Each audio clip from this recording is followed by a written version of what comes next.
Okay, AION 2 is pretty much confirmed to release globally in Q3 of 2026. But what the CEO of NCSoft have said about the business model and monetization for global release is shocking to say the least. And I'm genuinely pissed that we are going to witness another spectacular disaster of a Korean MMO crashing and burning in the Western market.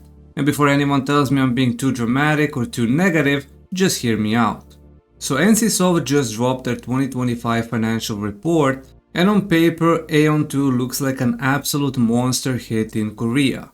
We are talking about $1.1 billion in total revenue for NCSoft in 2025, and AION 2 alone pulled in like $68 million in just over a month after launch. By February they hit another $51 million for January alone. The game is pulling roughly $1.6 million per day at peak. They've got 1.5 million characters that bought memberships, and their executives are basically popping champagne and snorting lines of pure hopium, talking about how 2026 is going to be their year of growth, with revenue targets between $1.5 and $1.8 billion. CEO is out there flexing about how AION 2 had better retention metrics than Throne of Liberty at launch, and they are projecting the game will generate somewhere between 245 to 370 million annually. The Korean players are eating it up, concurrent players hitting 180,000 on Korean servers and 160,000 on Taiwan servers daily. Everything looks fantastic, right? Wrong. These numbers are a trap. They are a beautiful shiny trap that's going to make NCSoft executives think they can just copy-paste this shit to the West and watch the money roll in. And I'm sitting here watching them celebrate, knowing exactly how this story ends because I've literally seen it happen half a dozen times. Let me break down what NCSoft has cooked up for AION 2, and trust me, this is where my blood pressure starts rising because this is exactly the kind of aggressive predatory monetization that has killed basically every single Korean MMO that tried to make it in the West. And here is the kicker. Before launch, NCSoft literally said in their Q3 2025 earnings call that they learned from Throne of Liberty's mistake. They acknowledge that Throne of Liberty has a pretty high pain ratio, this is their actual words, and that AION 2 would be lighter and more user-friendly to expand the player base. They knew the Throne of Liberty monetization was too aggressive.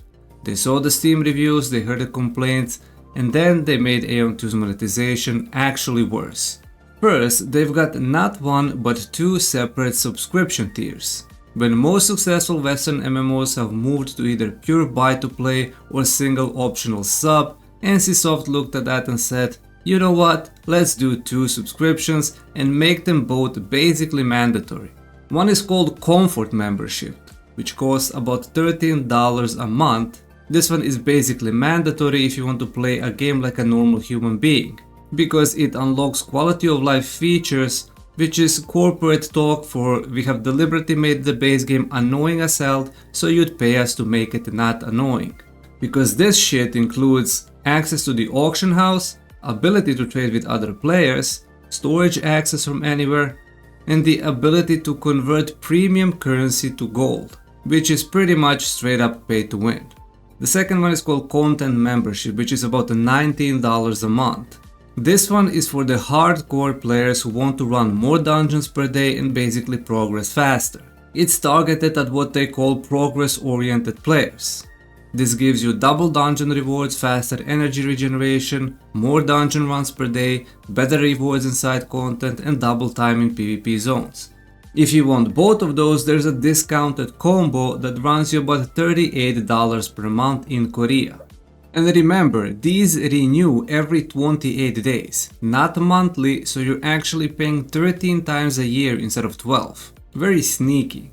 As if dual subscriptions weren't enough insult to our intelligence, they also have two battle passes, each costing premium currency roughly $10 to $15 each, renewing every 28 days. These include cosmetics, resources, and progression boosts. And here's the real kicker, the battle pass progress is per character. So if you play multiple characters, you need multiple passes. Next, they have a premium currency system called Kuna, which is for cosmetics, outfits, wings, mounts, and converting to gold. Then they also have direct gold buying. This is where it gets really pay to win and shows their whole no pay to win promise was kinda bullshit. You can buy Kuna, which is real money currency, and exchange it with other players for Kina, which is in-game gold. So while you can't directly buy gold from the shop, you create a player-driven marketplace where real money equals in-game currency. And on top of everything else, there's a regular cash shop with cosmetics, consumables, XP boosters, crafting materials, and convenience items. You know, just in case you had any money left after paying for 2 subscriptions, 2 battle passes, and buying gold. Doing some quick maths on what AION 2 optimally would cost. Both subscriptions around $50 a month, which is a Western pricing estimate. Both of the battle passes around $20 to $30 a month. Optional cash shop purchases, which are variable, but let's say conservatively around $20 a month for consumables and boosts. And it's gonna total around $90 to $120 per month. And that's before you start buying gold through the premium currency exchange to actually stay competitive. According to some of the analysis from the players, those that had to buy 2 subscriptions and bought battle passes, they progress 200 to 250% faster than the free players. That's not pay for convenience, that's not optional cosmetics, that is straight up undeniable pay to win. Most recently, when Season 2 launched in mid-January 2026, they introduced new battle pass pricing that was even more expensive than Season 1. The community went kinda ballistic. Korean forums and social media exploded with complaints about how the developers were testing player spending limits and seeing how much they could get away with. NCSoft had to reduce the Season 2 Battle Pass prices and issue another apology, claiming the original pricing was a mistake rather than an intentional cash grab. Sure, NCSoft, it was a mistake. Within the first week of launch, the game was already completely infested with bots.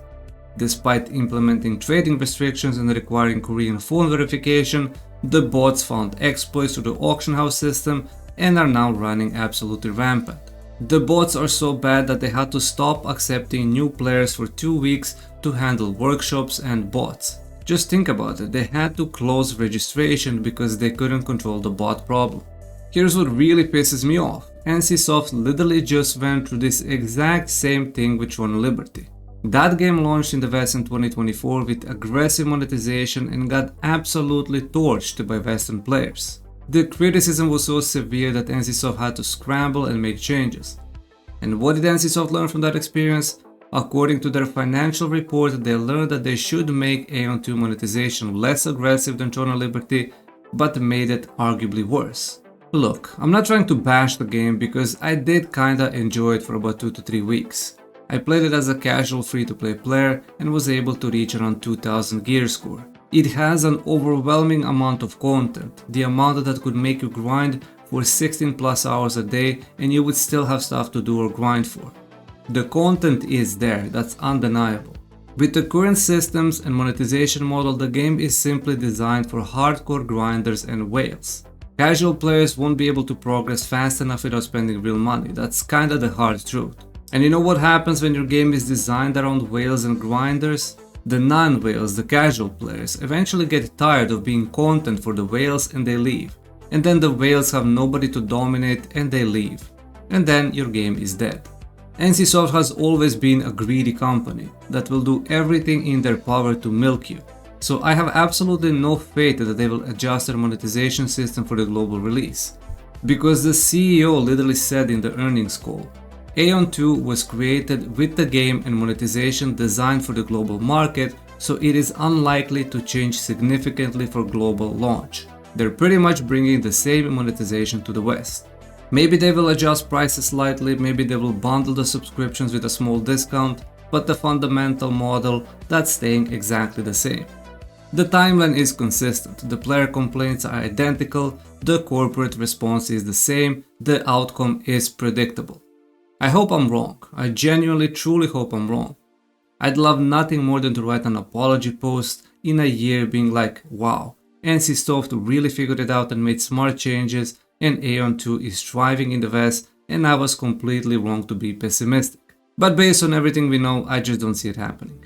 Also, if there are any English-speaking Western players still actively playing and grinding AION 2 on the Korea, I'd love to hear your most real, genuinely realistic, unbiased thoughts about the current state of AION 2.